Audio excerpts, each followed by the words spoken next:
Good to have you on the program, Piper Kerman. Hi, Leigh. The first season of Orange is the New Black was nominated for awards in both comedy and drama. When you were writing the book, did you think of it yourself as any particular genre? I think that every prison story, offers up some version of a survival story, and I think that my book is also often classified as sort of a fish out of water story because we don't expect that, a middle-class, blonde, white woman will end up in prison because those institutions are for other people, not for privileged people. Spread your cheeks and cough. Seriously?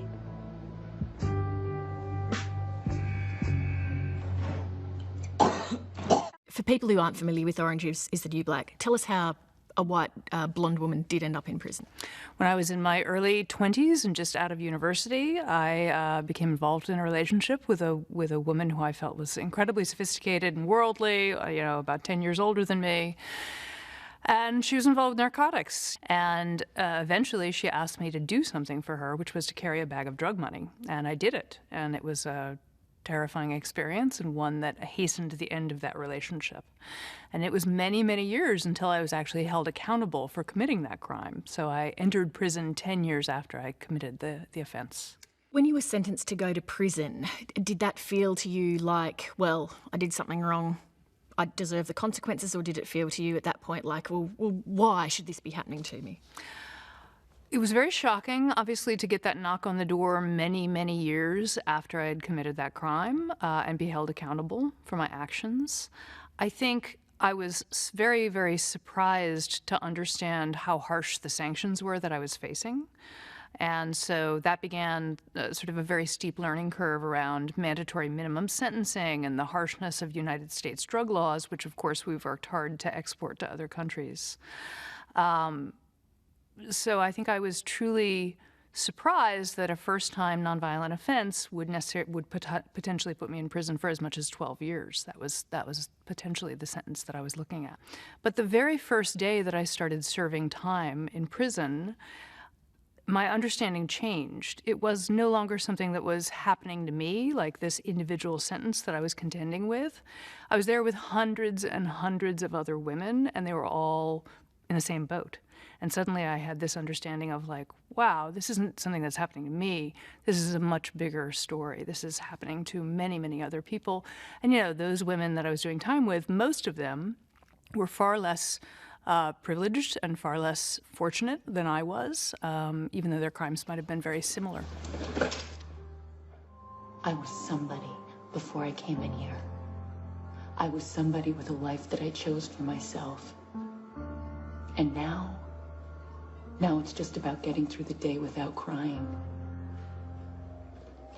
I'm scared that I'm not myself in here, and I'm scared that I am. Other people aren't the scariest part of prison, Dina.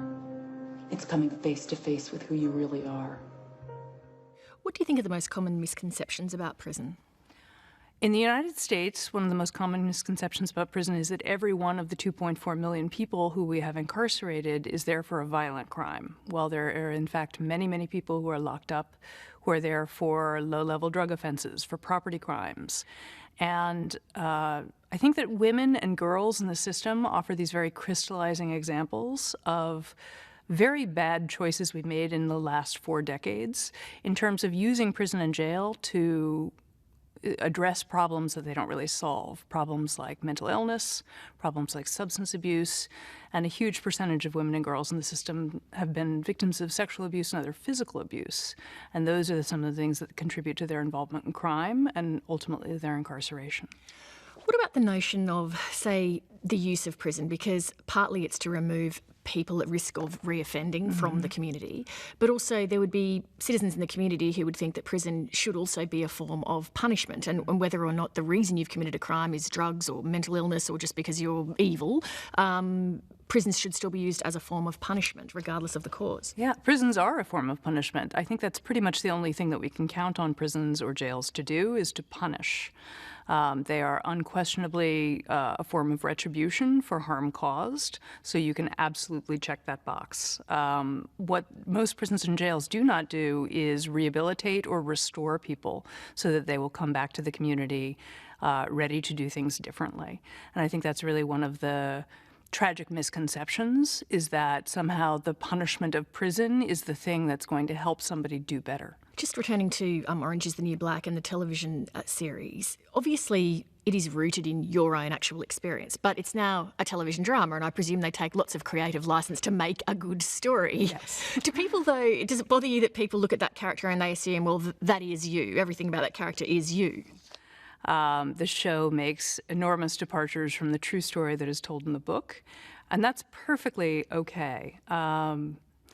What is important to me is not fealty to the story that is told in the book, though the story, I think, hopefully has interest. But the themes in the book around race and class and gender and power and friendship and empathy, those are the things that are important to me, and they are front and center in every episode and every season of the show. And I think that's why the show has found this incredibly passionate audience.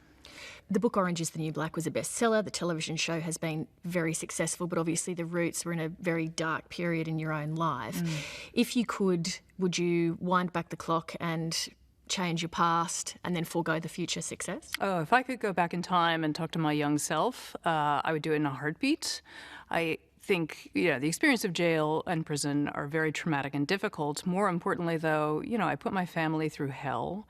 And most importantly, my own actions and choices furthered other people's substance abuse and addiction and all of the suffering that goes along with that. And you have to take that profoundly seriously. So, of course, I would go back in a moment and change my choices. Piper Kerman, thank you very much. Oh, of course.